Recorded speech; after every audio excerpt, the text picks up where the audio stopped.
komponen proposal penelitian yang ke-14, yaitu ada metode pengumpulan data. Nah, metode pengumpulan data ini nyambung ke metode penelitian yang poin ke-13 ya. Nah, untuk metode penelitian kualitatif ini teknik pengumpulan datanya itu dapat dilakukan melalui interview, review, atau observasi. Nah, kira-kira kamu kalau misalnya mau kualitatif, kira-kira teknik pengumpulan datanya lewat interview saja atau sama review atau sama observasi gitu ya. Nah, sedangkan kuantitatif biasanya menggunakan survei. Biasanya survei itu menggunakan daftar angket atau kuesioner dan juga eksperimen. Nah, itu ya. Kira-kira kamu menggunakan yang mana nih? Kalau misalnya kualitatif, apakah interview atau ada dua, interview observasi atau interview review gitu ya. Kalau misalnya kamu menggunakan metode pengumpulan data yang kuantitatif, apakah menggunakan survei saja atau dua-duanya menggunakan survei dan eksperimen ya. Itu dipilih salah satunya. Nah, selanjutnya yang poin ke-15 ada metode analisis data. Nah, setelah data terkumpul, ya misalnya hasil interview semuanya itu dikumpulkan. Nah, setelah data terkumpul lalu dilakukan analisis data atau data dianalisis. Nah, kalau metode penelitian kualitatif biasanya dianalisisnya atau hasil akhirnya dengan menggunakan penggambaran ya, atau dicerita atau lewat deskripsi atau diceritakan dengan kata-kata. Kalau misalnya kuantitatif itu biasanya dengan menggunakan rumus-rumus atau grafik atau diagram ya. Nah, untuk rumus itu bisa dicari sendiri di internet ya rumusnya. Nah, kalau misalnya menggunakan angket atau kuesioner, biasanya rumus yang dipakai biasanya menggunakan rumusan yang ini, persentase dan perbandingan. Yakni perbandingan sama dengan jumlah jumlah yang menjawab plus total siswa keseluruhan. Sedangkan presentasi yaitu 100 kali perbandingan. Jadi hasil dari perbandingan yang di atas. Nah, contoh angket atau kuesioner misalnya seperti ini. Ya, misalnya berapa sering kamu menonton film bahasa Inggris dalam seminggu? Bisa selalu, sering, jarang, tidak pernah, gitu ya. Nah, hasilnya dituliskan di sini. Tuh ya. Kalau misalnya mau menggunakan daftar angket atau kuesioner. Tapi untuk yang ini, contoh yang ini mah nantinya atau hasilnya, hasil penelitiannya jangan dicantumkan dalam proposal. Untuk hasil akhirnya nanti di karya tulis ilmiah. Nah, jadi nanti kalau kamu bikin proposal penelitian untuk hasil penelitiannya jangan dicantumkan, karena kan proposal itu sistemnya berupa rencana kegiatan ya, atau rencana penelitian yang akan dilakukan. Jadi belum fix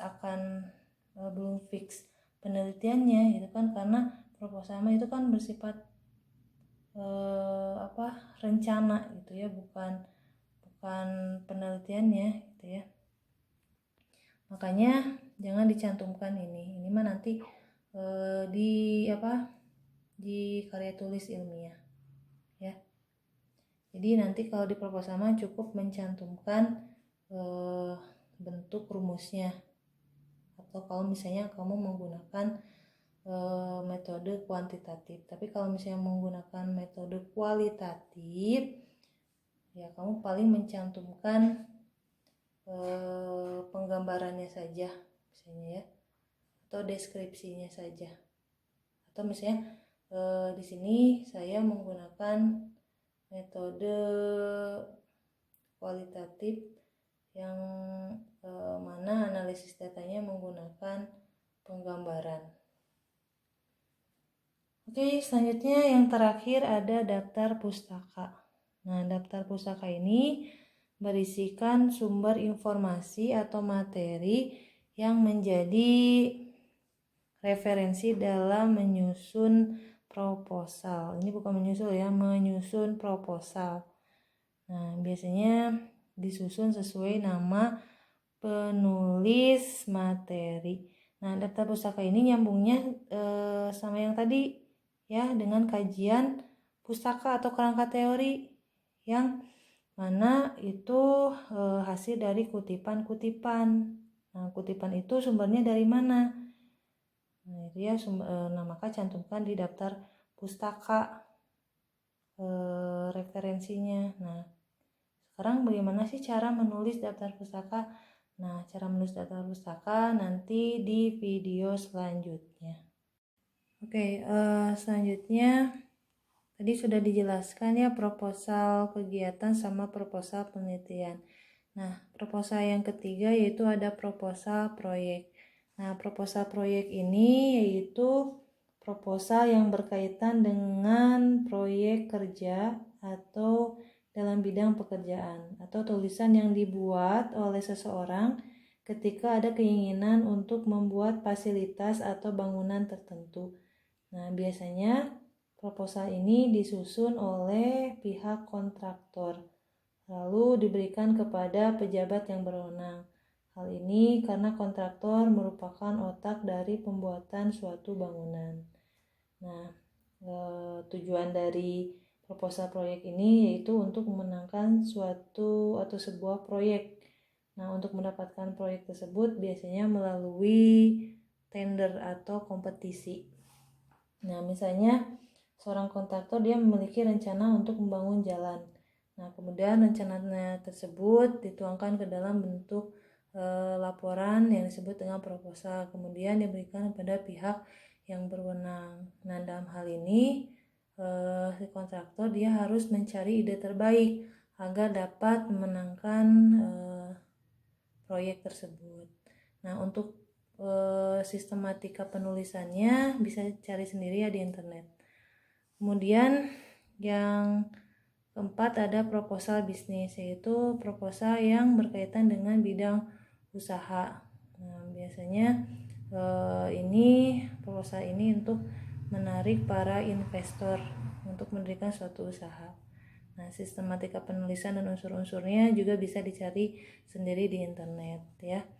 Nah, selanjutnya nanti apa sih yang harus kalian buat? Nah, nanti kalian di sini harus membuat proposal penelitian ya, bukan proposal kegiatan ataupun bukan proposal proyek dan bisnis, tapi lebih ke proposal penelitian ya. Kenapa? Karena nyambungnya ke bab terakhir, materi terakhir, yaitu ada karya tulis ilmiah. Jadi sebelum menulis karya ilmiah, kalian harus menulis proposalnya dulu, baru menulis karya tulis ilmiah.